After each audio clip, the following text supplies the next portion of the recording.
Hello, welcome to FX PhD, nuk234, Immersive VR Compositing. I'm your professor, Daniel Smith, and this is class number 10. Class 10, we have gone through a tremendous journey understanding view-dependent imagery, how our virtual screen would integrate into our simulation, and we created the simulation and projected that screen back in through the proper point of view. So we've done a tremendous amount, but now that we've completed the journey, that we've created our shot, we need to get it out there in the wild. We need to experience it the way it was meant to be, in virtual reality, inside of this car, riding through the environment. That was the whole intent. So here we are at the end with class 10, and we're just scratching the surface with how to view the final piece, but there's so many different options. I could do an entire course just on this last class. What we're going to be doing today is we're going to finalize the shot. We're going to add some sound effects, and I'm just going to really briefly take you through the process of what I did to add sound and to finalize the 400 frames that we have been creating into about a 600 frame sequence that will be the actual piece that we end up seeing. Then we are going to be encoding the frames. We're taking the frames and we have to encode them into a movie format that is going to be usable by the various devices and media that we need to view this with. And then we're going to be seeing our results. And we're going to be talking about the different methods that we can see our results in. And then we're going to be talking about our thoughts, our reflections on the class, and what the future of VR. Well, first we need to really finalize our shot. We need to take it into editing, and I'm using DaVinci's Resolve, which is a great free option from Blackmagic Design. They have a free version that is a fully functional editor. They have a premium version that's about $1,000. And then they have their control surface. Now, Resolve is well known for color correction and DI. And it's a great tool, but it also acts as a really nice editor. So I'm going to bring the shot into Resolve, and we're going to add some sound effects here and there and some titles and move the shot around and kind of give it, a fade to black and a fade up and some titles. And let's jump over into Resolve and take a look at what we need to do to finish it off. All right, so I opened up my project over here in DaVinci Resolve, and I made a little quick playback movie here that is just kind of like a zoomed in portion of the 360 video that we wrote out. And that's just so I can get animation timings and see where the troll is, where the environment is, because at the end of the day, I'm just going to write this out to get the audio out of this, because I have to do some things back in Nuke once I have that to create a title that's in 3D and stuff like that. So I just wanted you guys to know why exactly I'm doing it this particular way. But then we also have a couple of sounds. I just downloaded some sounds I found on the interwebs. Little sounds like this, like walking through the forest. Nice little Jurassic Park-like scream, crickets, and things like that out in the country. These are little gorillas and wildcats roaring. Got some forest sounds. Couple little foot stomps. And that is a conveyor belt. Now, what's the idea of the conveyor belt? Well, let's go to the edit so we can see this. And the conveyor belt is to make the sound of the ride. You know, the ride vehicle is chilling and driving along, and it's going to be mechanical in nature. So I kind of wanted to have that sound down low and underneath everything, while there's also sounds of going through the forest and crickets chirping. And we have an additional couple seconds of a title that comes up. And then about 5 seconds in, we get our playback. And then we have about 5 or so seconds afterwards while we hear the sounds of nature happen. So that way, as our video keeps looping over and over, we get these sounds, because sounds are a really important part of everything. So let's scroll this back, and I'm going to play this, and let's give it a little listen.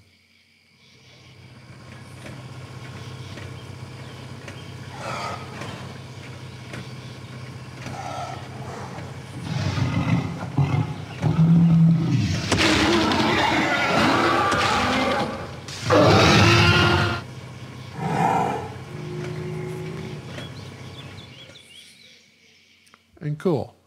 So you can kind of hear how that's going to affect everything. And we got some nice little dinosaur roar in here, which really adds to the ferocity of our troll. And a couple little sounds here of the hands like that. So it really does add quite a bit to our effect. So now in Resolve, we can also go over here and we can do a little color correction. I'm not going to do any of that because this is a temporary image. We're just going to come back over here and we're going to deliver. So I'm going to write this back out as a QuickTime file. Make sure we're exporting our audio, and we send it over here, and I hit start render, and it's now going to render out our shot.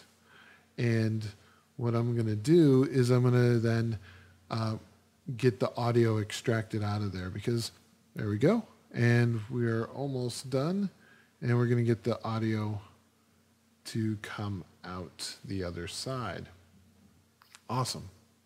Okay, so now we have our video written out and we have an audio file as well. All right, so now we need to encode our frames. Now we got our QuickTime generated out of Resolve, and we're going to use that mainly for the audio. So we're going to jump over into Nuke, and we're going to set up a version of the edit that will bring our audio into it, and we're going to offset some frames and we're going to put it together there.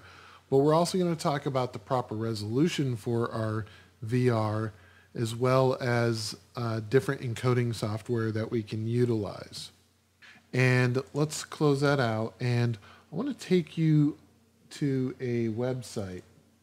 So this website called Purple Pill VR is a great resource. And they have this wonderful article right here, Purple Pill VR, best encoding settings resolution for 4K 360 3D VR.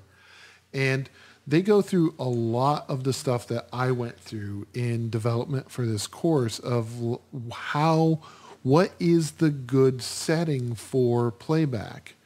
Because when we go through all these different playback settings, we find out that, you know, our 4K by 2K VR bubble, which left eye, right eye stacked on top of one another, will make a 4K square, is the ideal way we want to present this, but nothing will encode it well, and nothing will play it back at a smooth enough frame rate, even at 24 frames per second. I mean, we would really want to get up to 60 frames a second, but even at 24, I couldn't get it to play back smooth.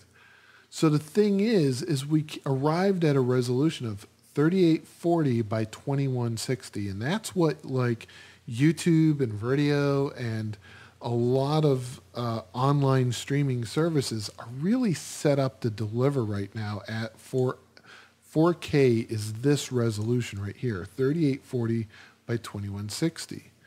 So when we start looking at how are we going to break this up? Well, when you consider a HD frame having over, under, left, right, 1920 by 1080, you can see how much more screen real estate we're going to have there, almost 97%.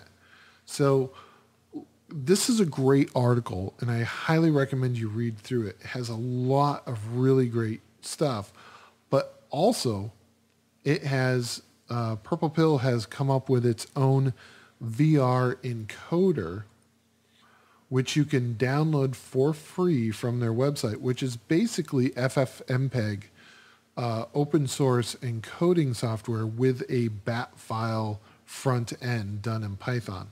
I recommend that you download this because that's what I'm about to use.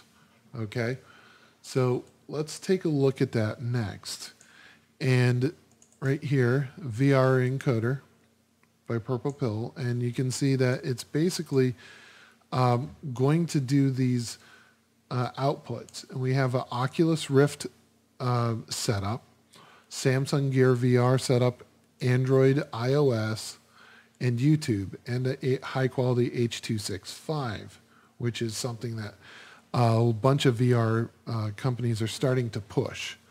So what's really great is you can input a high-quality QuickTime file into this encoder, and it will encode all these different formats at the correct resolution and optimum size that they found. So we're going to come back to this in a second, but first we need to open up Nuke, and we need to encode our video for this. All right, so if you start the encode.nuke script that I included with today's downloads, this is what you're going to see. And I've got a QuickTime file in here, and this is the one that we wrote out from Resolve. And basically this is in here so we can use this as a reference. So as a visual reference for the timing where we offset it in, created some dissolves, and see what our timeline ends up being, which is about 602 frames long. So that's why that's in here. Now, right here, I brought in, and you can see the little V in the corner because it's got the %V, is the comps that I've included in today's download. So these are the comps that were rendered out from last week's class of the entire ride. Great. So after that, there's a time offset of 119 frames, which puts it into the correct sync for the VR right here. So if we do a simple wipe, and I do a wipe between the two, we can see that our troll's arms are in sync, and we know that this is the correct spacing. So let's put that back, and we'll disconnect that. Great. So then I've got a constant of 3840 by 1920, which is the same resolution as our VR bubble, and it's dissolving twice. So I've got a keyframes at the beginning, right here, so it fades up from black, so it doesn't just cut, and it fades down from black as we go into the next tunnel room. All right, so that's what's happening right there. Now over here, this is the construction of our title. And I wanted our title to be 3D, so I put a little background in it. So I stole the background from our FXPHD little background bubbles, did a little corner pin on it to take this section of grid to there, to flatten it out, did a little roto on it with a subtraction, so that way it would go down to dark, and transformed it to resize it and reformatted it. So now this is being a new constant, some text right there, Troll Forest VR, and it's going through my little gizmo called depth grade. And what that allows it to do is get a slight offset for the left and right eyes, so that way the title is floating in front of those gray dots. and it's being put right direct in center of the VR bubble where I want you to look, so that way the screen is in that direction where the troll is. So that's happening right there. And then this gets merged into here, and I have a dissolve happening on that. So that way it ramps up, and then for a few seconds and ramps down, and then we fade up into the shot. So it's just, I'm using Nuke to do all the editing that I wanted to before, but the reason I did it again in Nuke was to mainly construct a 3D title. So, and that way we are also using not the weird punch-in version of this, but the original render files that came out the other end. So now that this is all in 3D, that we have an anaglyph to just check it. So if you have anaglyph glasses, you can throw these on. You can make sure that it does look the correct 3D, including the titles.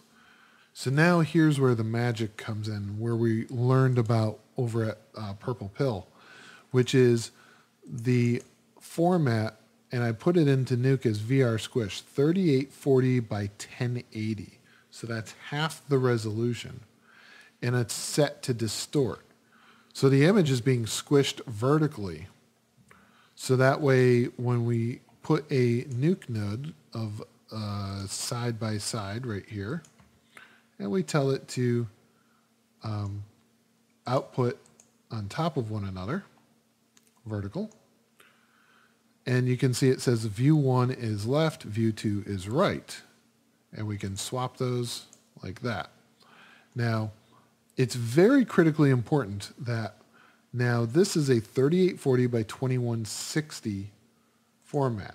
So this is just like the recommendations that we got from Purple Pill right here, 3840 by 2160, over, under. And the left has to be on the top and the right is on the bottom. That is the standard that most viewers are going by. So what you can do to check this is drop a text node in here. Actually, let's drop it before the reformat. There we go.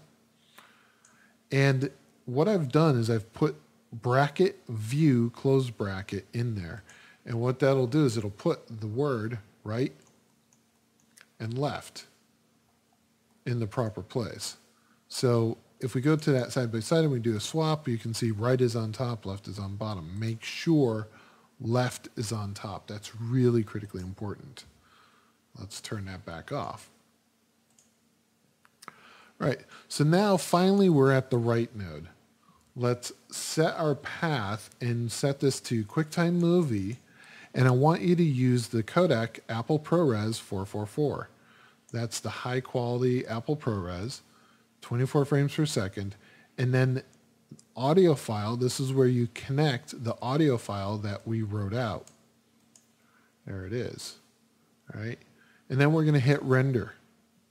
So set it to global, turn off one eye, because basically we're not writing out stereoscopic pair, but what this is going to do is this is going to render out a mono image that is got both left and right stacked on top of one another, just like that.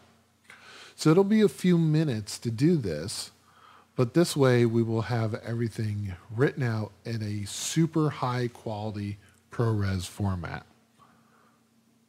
All right, so now we have our Troll VR final comp movie, which has the audio, the video. If I open this with our QuickTime player, we can see, first of all, it's 1.69 gigabytes. And let's do our movie inspector. We've got 1.96, 581 megabits per second, Apple ProRes, 3840 by 2160. So let's fit that to our screen.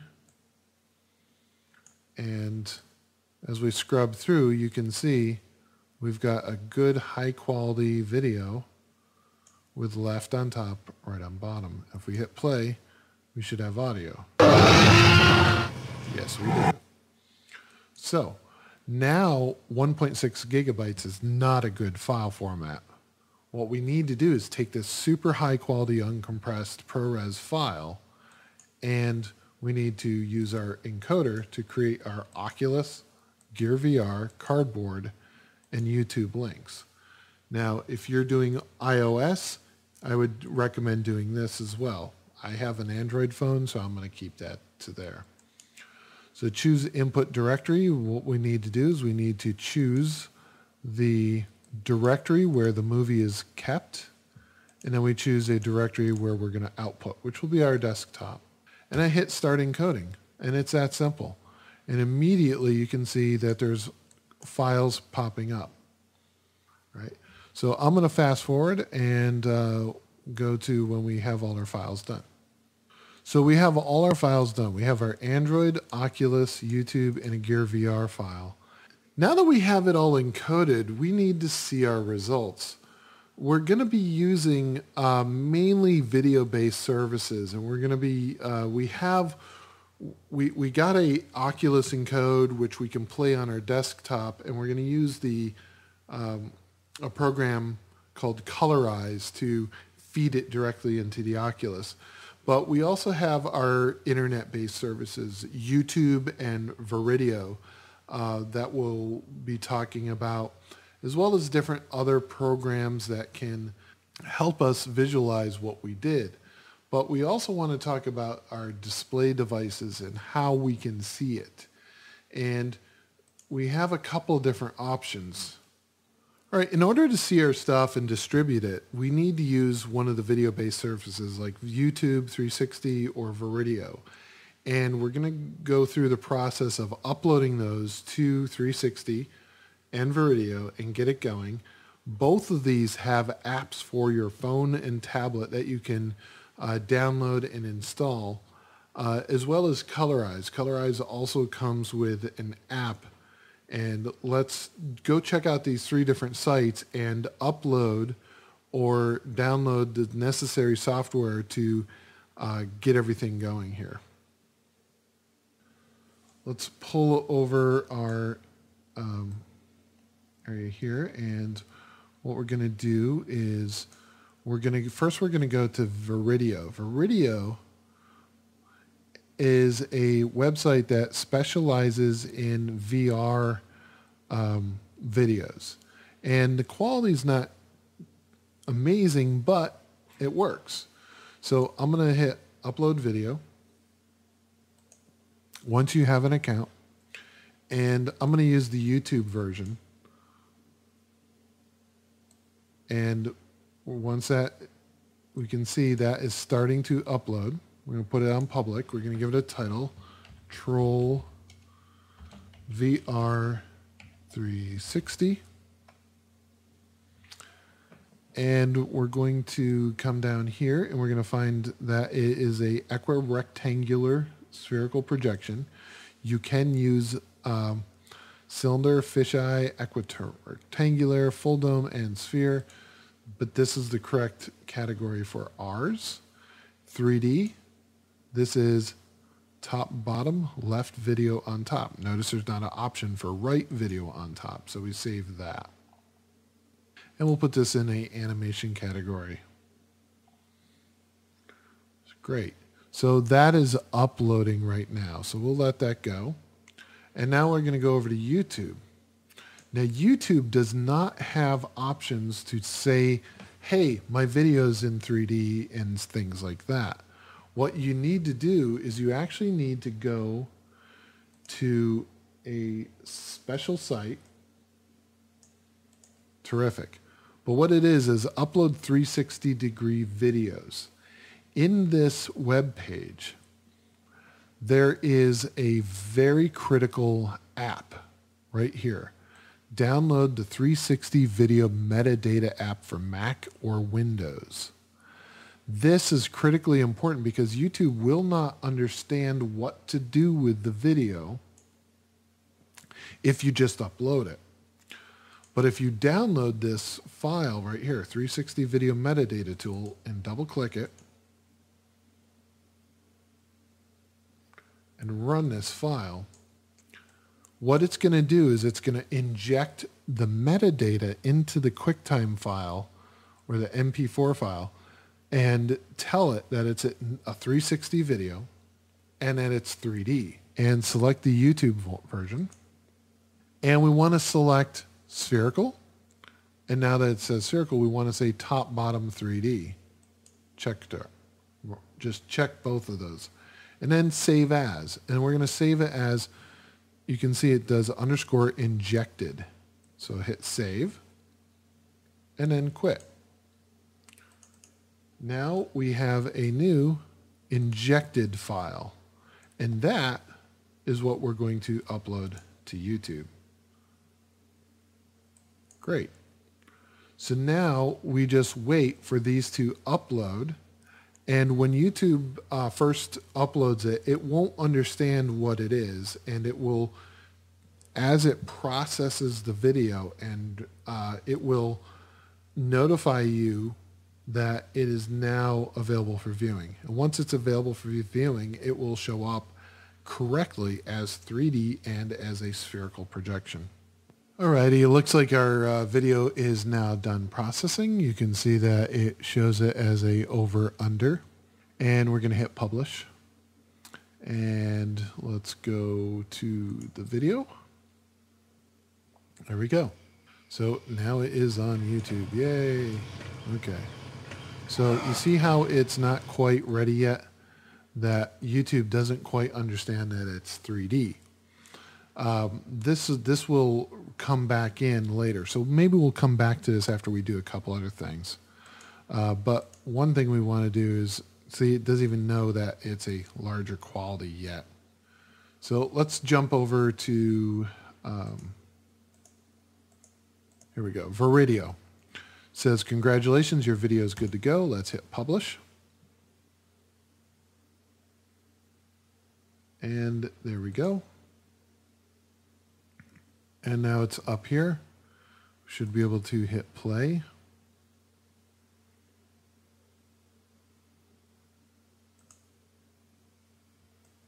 And there we go. See, Viridio understands that it's the proper format already. And we've got our sound, we've got our video. It's a little low quality. So what we can do is we can wait for it to refresh itself, and it should be a little bit better. If we hit this button here, it will split in half for stereoscopic view. But most importantly, Viridio and YouTube and Colorize are all apps that can exist on your phone. And I'm going to show you how to use those as well. So this is up here now. And what we're going to do is we're going to jump over to our FTP, and I'm also going to upload my Android version to my website because I need it to be online to be able to download to my phone for the Colorize app. They do have a online gallery, but I have not yet gotten it to work yet. I've uploaded some files, but they never show up after processing. So I have a tech support ticket in, but it hasn't worked quite yet. But so upload this, and we've got a new version up. There it is. Okay. So that's kind of a ridiculous thing. So I'm just going to shorten that down to Troll VR Fin. There we go. So that's going to be really critically important because I'm about to go onto my Android phone and I'm going to download this file. Okay, so I'm going to type in trollvr_fin.mp4 and we're going to download the file.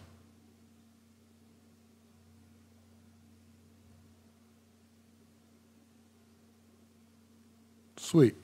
So that will be available to us shortly.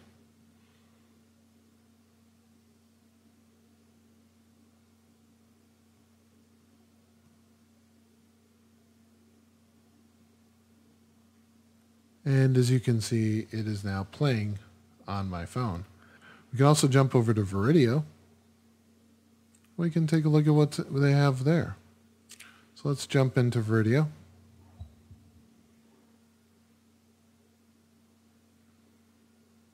And we will search for our video. So our video is called Troll VR 360. But I can also go to my channel. There we go. And we can play it, and we can hit the button, and you can see that it is doing its thing. And then we can snap, once we have these, we can snap these directly into our Google Cardboard. But the problem with the Google Cardboard is you can see that I have to hold it up with my hands.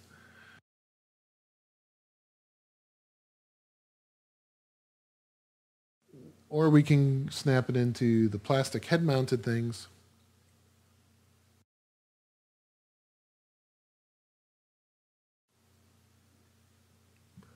But another variation is we can also go ahead and use Colorize on the desktop. So I'm going to install my Colorize 360 Video. And all we have to do is take the Oculus version. Where is it? There it is. And we'll just drop it directly into the player. And you can see the player is doing its thing. Let's mute the sound for now. And select the menu configuration. Go to Stereo, over under 3D. And there we go. Now, what's happening right now is that because this is with the Oculus, you can see that there's an Oculus icon right down here. And what's happening is all the head movement is directly controlled by the Oculus Rift. So as you can now see, you can see me watching my video on the screen, but at the same time, I'm seeing it not on the computer screen, but actually inside the Oculus. And there we go. Awesome. Ah, crazy. You can look up, look down, look all around.